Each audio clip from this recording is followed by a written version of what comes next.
Welcome to the Life, Love, Everything podcast. I'm your host, Tasmin Bota. So, guys, in season one, we spoke a lot about life and everything in between, but we didn't really touch on love. And so I thought, how can I speak about love without having my love come onto the show? So if you know me in real life, you'll know that wherever I am and whatever I'm doing, my husband is always in the background. And after a lot of begging and pleading and convincing, I finally got him onto the show. So, guys, I'm so excited for you to get a glimpse into our life as I sit down with the love of my life, my dream maker, the father of my children, and my best friend, Mick Bota. Welcome to the podcast, babe. Thank you very much. So I know that you don't like being at the forefront of things, even though I tend to throw you in the spotlight every now and then. How does it feel to be on the podcast? Stressful? Why? It's just you and I taking our real life conversations that we always have behind the scenes and It's bringing it onto the show. it's the thought of being recorded. Um, yeah, I'm not. No, I'm not very. I'm a kind of shy person. Let's put Really? it that way. Yes, because now that I know that I'm being recorded, I tend to have this shyness in me. There's no need to be shy. It's just me and you. We're just sitting here talking. That's all that it is. Okay. So I thought the best way to start off the episode was to tell the people a little bit about our love story. That's gonna be a good one. Yeah. So do you want to tell them a little bit about how we met? Wow, so many years ago. Um, well, initially, at first, I don't think you saw me, even recognize, or should I say, even, um, yeah, that's the best way of saying, saw me. I saw you, Yeah. and at the club, and yeah, I'll never forget that day. At a club when we were not supposed to be clubbing. That's correct. Yeah, that's yeah. How long ago was that? Like, how long have we actually known each other? 2015, or is Yeah. it less than that? I don't know. It's been like No, I mean, almost think about 20 years. 20 years. So 20, yeah, 2015. No, that's 20, that's 10, 2005. Sorry, 2005, not 2015. Yeah, around 2004, 2000, yeah, 2000, around 2004. Yeah, it's like almost 20 years, Yeah, guys. It's so around, long we can't remember the yeah, exact. We can't around exactly 2004, pinpoint that's it. correct, yes. Around 2004. We're Yeah, at the club. We're not supposed that to be, sounds we're about right. underage. Yeah. Yeah. Okay. So you're saying you saw me, I didn't see you, and then what happened? And yeah, I mean, the moment I laid my eyes on you, I was like, wow, who's that? And it so happened that I was with people that knew you, who you were, and etc. and etc. And they told me who you were, and I was just in love. And yeah, But what he's not telling you guys is that he was too shy of to course. approach me. Yeah, I mean, I was shy. Um, and I was very nervous. Yeah. And yeah, I mean, I just He was watching, he was admiring watching from afar. from afar, admiring from afar. Yeah. So we recently actually told the boys the story, and now they keep laughing at Laughing, me yeah. about it because the mutual friend that we had, when they told me about it, I was like, okay, let me just approach the guy. And that's what I did. I ended up approaching you. Yeah. And the way my husband tells the story to our kids is that I was chasing him. So they think literally chasing they think that I was literally chasing chasing him, Yep. and they keep asking me why was I chasing him? So that's so hilarious. And then we dated for a little while, but I wasn't too serious about it back then. And you were like really, really, really serious about me back then. Yeah. And the way things worked out, we ended up breaking up, and we both went on to live our separate lives for a while. And then we came back together. Yeah. And I guess the rest is history after that. I guess so. I guess so. And the funny part is how we got back together the very last time was through Skype, if you Oh, remember. yeah, I do remember. When Skype was the thing. Yeah, now Skype doesn't even exist anymore. Okay, so I've got a question, right? Because it's something that it tends to bother me. Just because, I don't know, when you're looking from the outside in, people tend to have this impression about the kind of lifestyle that we have. So the impression I get is that people think that you are extremely wealthy, and that I'm just with you eating your money. What do you have to say about that? Did you find me begging on the side of the road? I'm so confused. You gotta remember that there is people that envy you. There is people that envy us. There is people that wish it could have been them. And it's not like I met you in the streets. I literally moved in with you at your own place. And I mean, when it comes to being wealthy, we're doing all right. It's not like we have got these, billions, trillions, but we live a good life, So, don't mind people that they're just envious. That's all. There's nothing more to it. Yeah, and of course, success isn't built overnight. Yeah, took us years to be It's where been we are. lots of hard work. We are still working hard because we're not where we want to be.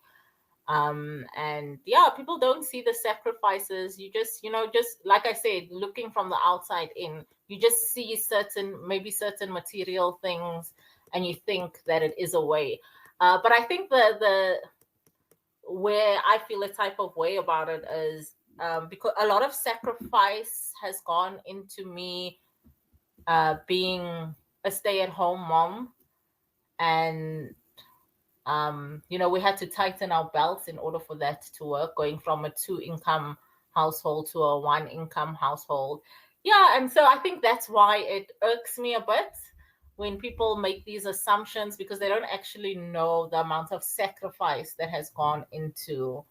Yes, I mean we've made a lot of sacrifices. Right. We've made a lot of sacrifices, which was our choice. Both our choices, we made those choices because of so that we can take care of our growing family, and so those sacrifices, I think, also God guided us in that. It's not like we just woke up one day and we just said, Yeah, stay at home. I stay don't at want you to home. I don't work. want you to work, and there was God's guidance there, and there was a reason for that, and we survived. So yes, I like that you bring up the God aspect, because I always say to you that I believe it was God's divine intervention for us to come together. Because if we think about our lives, where we were, what we were doing, how we were living, the chances of our paths actually crossing were slim to none. And the fact that what's the saying that's going around these nowadays? We circled the block. Yeah. We circled the block and got back together and ended up getting married and having a family and children and building a life together, is something that if you think about it, should have never happened. But because it was God's plan, it did. Yes. Do you agree with that? Absolutely. I truly believe in that. Um,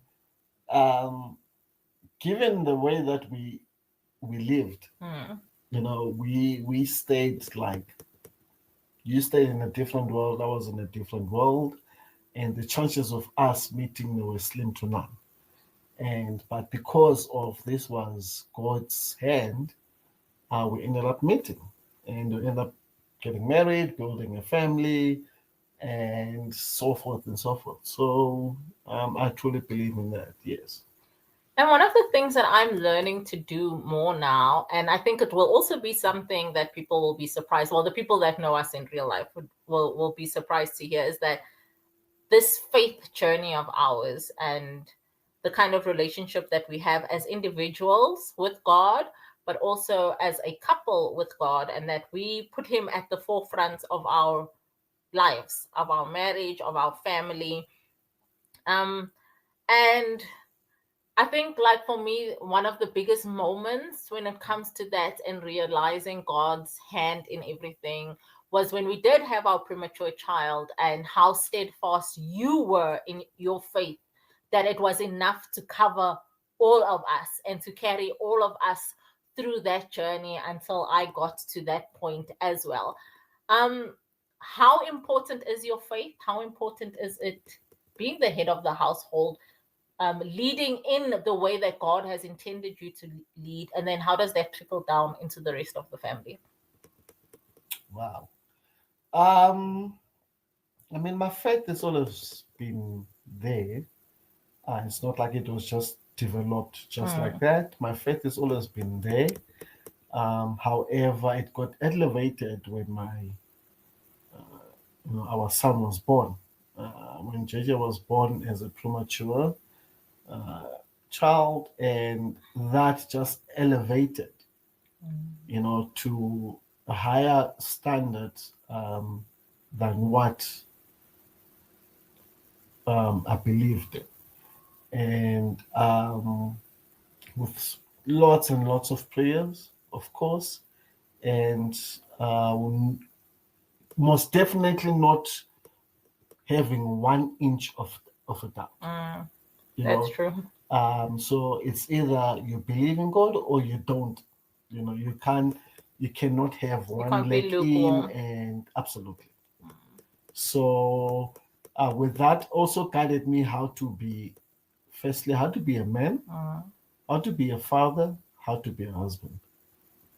Um, so all of that, it's from God. All that's God's faith, prayer, lots of prayers, and the guidance. The guidance came from God. Yes, I've got one or two friends that give advice and etc. But by the end of the day, it was all God's hand. okay. So obviously, the birth of our premature child led me to starting a non-profit organization, also the online store, and I've spoken to you about a lot of other ventures that I would still like to do. And typically that means ventures that we are going to do. You've been such a driving force behind supporting all my dreams and goals. How crazy is it having a wife that tends to be a lot in the public eye because of the work that I do, and essentially being the backbone of that work that I do? Because obviously, when I'm frustrated, you're the person that I talk to. When I'm unsure of what to do, you're the person that I talk to. When I am doing something, you're the person that I talk to. Like, you're just there for all of it. But you are a very private person.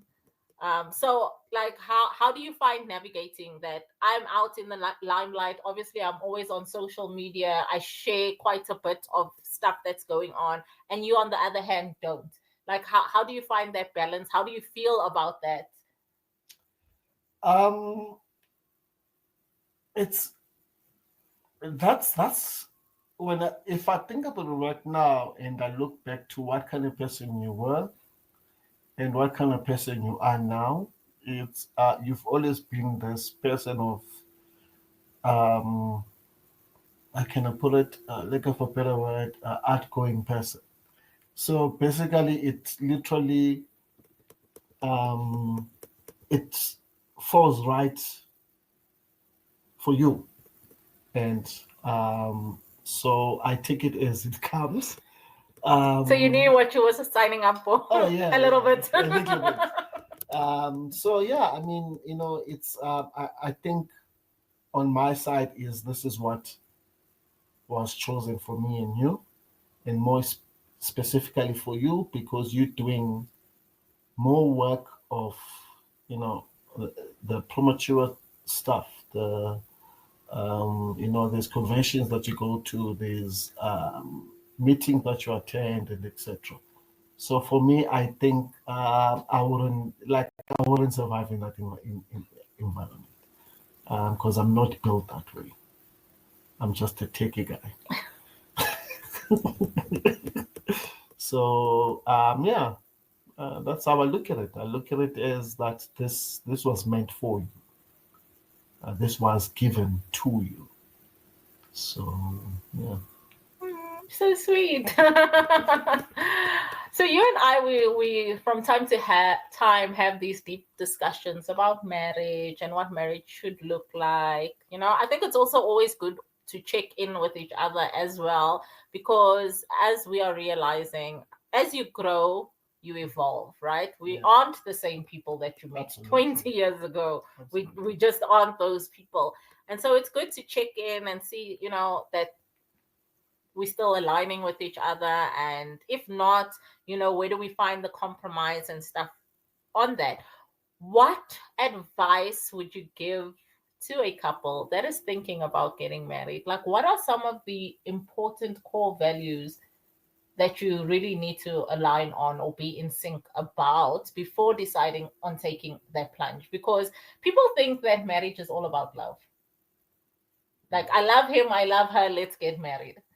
And the truth of the matter is, I think love is actually, it's nice. It should be there, and it's nice to have, and it's most probably the initial thing that starts the ball rolling. But it's definitely not the thing that sustains a long-lasting marriage.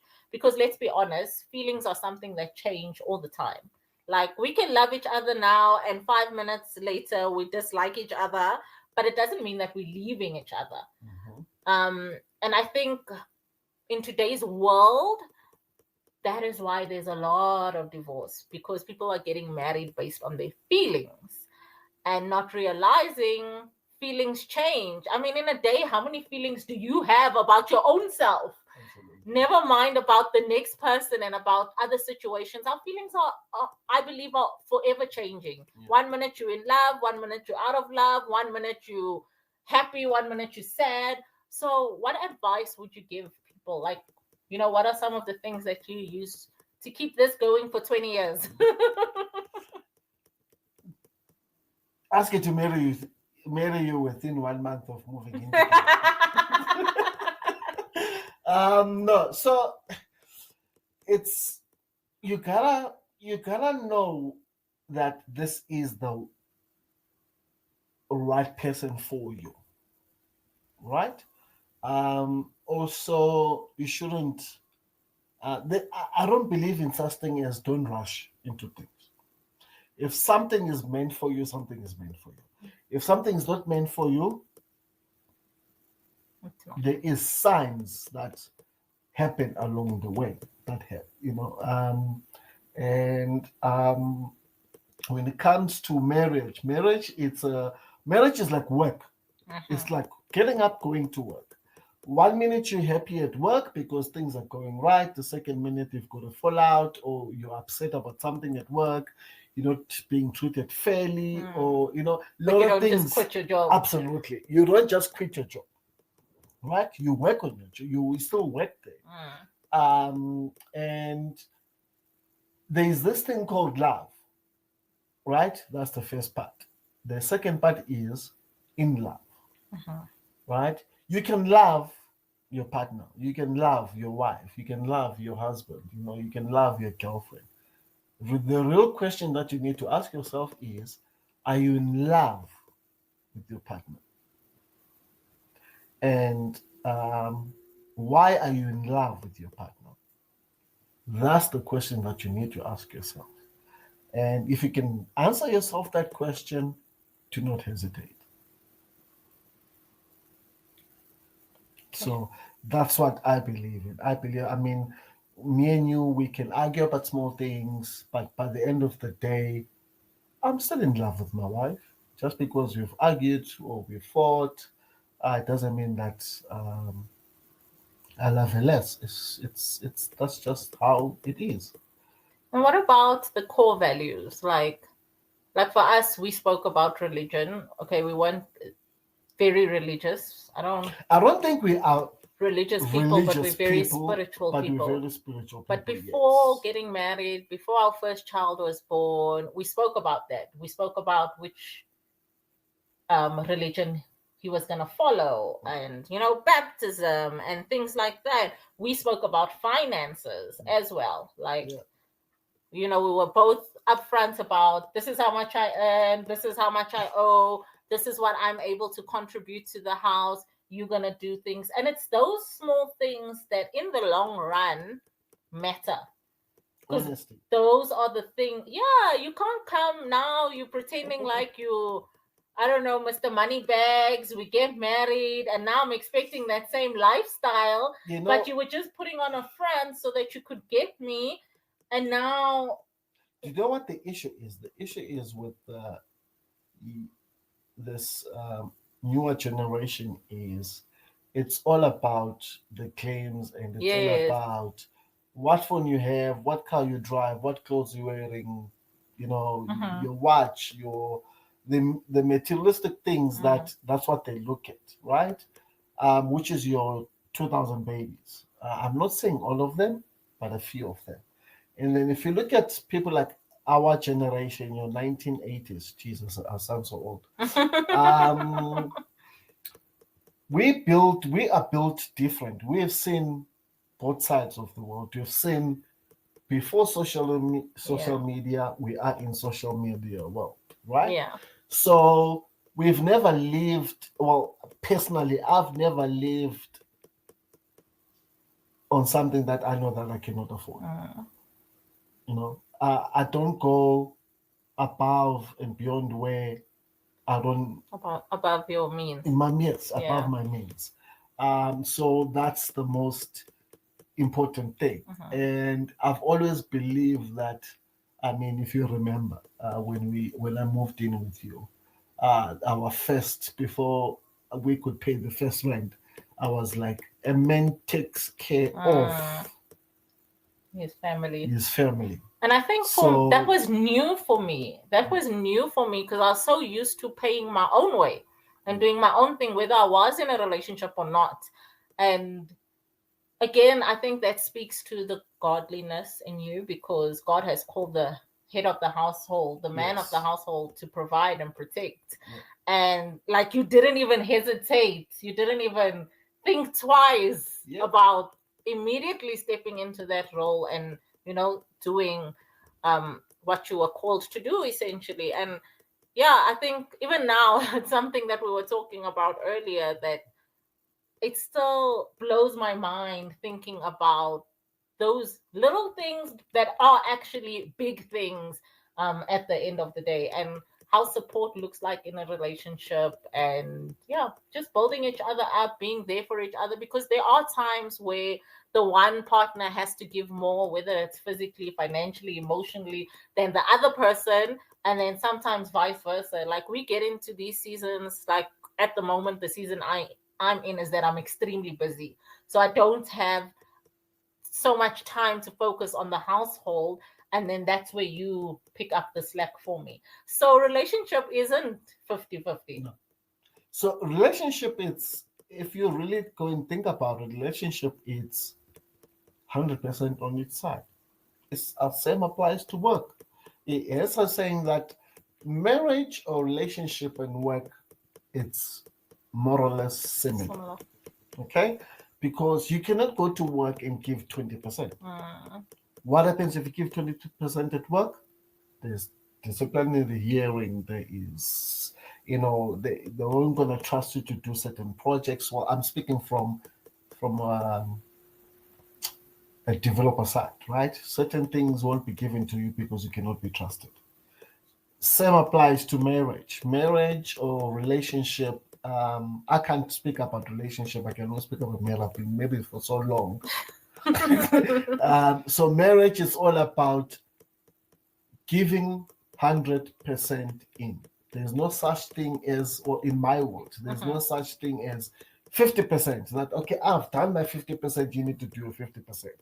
Bear in mind that there is little ones involved. Yeah. So which adds a whole another layer. absolutely. So therefore, if your partner is looking somewhere, jump in, help your partner out, vice versa. And that's how you keep your marriage going and lasting for so long. Yeah. Because that's another thing that I wanted to ask. So I've mentioned a couple of times on the podcast that my husband is mixed race. So we have cultural differences at play as well. And when you speak culturally, obviously the woman has her place. Such a sensitive topic. But when it comes to our relationship, because we can't speak on other people's relationship, what works for you works for you. Yeah. What works for us is that everybody is hands-on. So I think I even said in one of the previous episodes, like, my husband taught me how to change baby nappies. He's the one that bathed our kids first before I did. And that's just the kind of relationship that we have. It's, all hands on deck at all times. Yes, one will have to carry the other one because you're also now going into a busy season in your work, which means that I have to now step up a little bit more in the household. And, I find that, I don't know, that dynamic just works for us. We understand that. But I guess that also comes with time and with experience. And again, we made this choice, like, Remember, it's also, is your partner willing to step up? Yes, that's the other thing. So it's a choice. But it's the same with marriage. Like, absolutely. Every day we wake up and we choose each other. Absolutely. And we choose to work on it, even if we don't feel like it on that day. Because honestly, again, going back to the feelings thing, we could have had a fight last night, and I'm still upset about that fight that we had last night. But guess what? We're still gonna push. Yeah, there you go. We're still going to parents' meeting, and food is still being cooked. We're still doing our chores. We're still doing what I'm supposed to do. No matter how, if we angry at each other, we, still do your part. I mean, just because you're angry at your partner does not mean now you don't have to do what you're supposed to do. E.g., I mean, if you see your partner, she's still busy at work, and you're upset with her, it does not mean that now you shouldn't cook. Does not mean now that you shouldn't look after the kids. It does not mean that now you shouldn't do what you're supposed to do. No, keep on doing what you're supposed to do, because that's your partner. Yes, you're upset at each other. It's that for that particular thing, whatever that argument or fight is caused. Now, when we're coming back to religion and stuff like that, like we said, we're both mixed race. I'm half Greek, half Zulu. And aren't we both? You mixed race. Yeah, I'm mixed race. When it comes to religion, yes, my mom's got their own. My mom's family side's got their own religion. My dad's side got their own religion. And do I follow the religions? To some point, yes. But however, I choose what I choose. What works for you? What works for me, right? So, with that, meaning we raise our kids, of course, they know both sides of, especially from my side, that my mom was Zulu. Are we talking about religion, or are we talking about culture? Culture. I mean, religion. There is. It's either you are Muslim or you are Jewish or you are. But you said religion. So culture. Yeah. So religion. I'm Catholic. Yeah. Right. I follow the Catholic ways. I was baptized a Catholic when I was young. And that's my religion. I believe in God. I might not go to church every single Sunday. I still believe in God. And yeah, not one day do I not go to bed without praying. Our kids pray before we eat. Yeah. We pray as a family and stuff. So that's the religion. Cultural side, we teach our kids About the different about cultures. the different cultures. Yeah. So they know about your Zulu culture. They know about the Greek culture. Yeah. And that's it. I mean, there's nothing more to it. Okay. So, yeah. That is awesome. And so do you see, well, obviously, I think you've just mentioned that you see your hand, God's hand at play. So in the way that you parent and the way that you run your household, the way that you run your marriage. Oh, yeah. I don't know if that's the right word, but yeah. Oh, yes. I mean, just remember, I never had a father figure in my life. So all of that, it's with 100% God's help, self-taught how to be a man, self-taught how to, teach my kids or to be. Because you are the father of boys. Absolutely. So, of course, with 100% God's help, that's how I teach my kids how to be men, how to behave, how to treat women, how to respect. And yeah. That is awesome.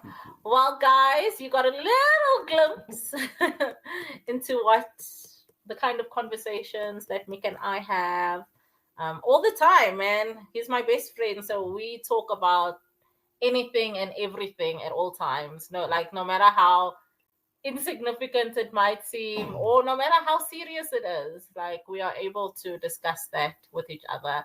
And like we said, we've known each other for a very long time. We've been through very many ups and downs. Definitely, we're not saying that it's been an easy journey or rosy journey, but we definitely believe that we choose each other every day and to work on ourselves, because we are both not perfect people. We're always looking to improve. Absolutely. As individuals and as a couple. And yeah, we're just trying to be the best parents that we can and provide for our children in a way that we didn't have when we were growing up. And yeah, so, for those of you that were curious to know what happens behind the scenes or in the Bota household and who's the man with the plan, we did it. I got him to come on. Thank you so much for joining me, babe. It's a pleasure, my love. And with that, you've been listening to the Life, Love, Everything podcast, and I'm your host, Tasmin Bota.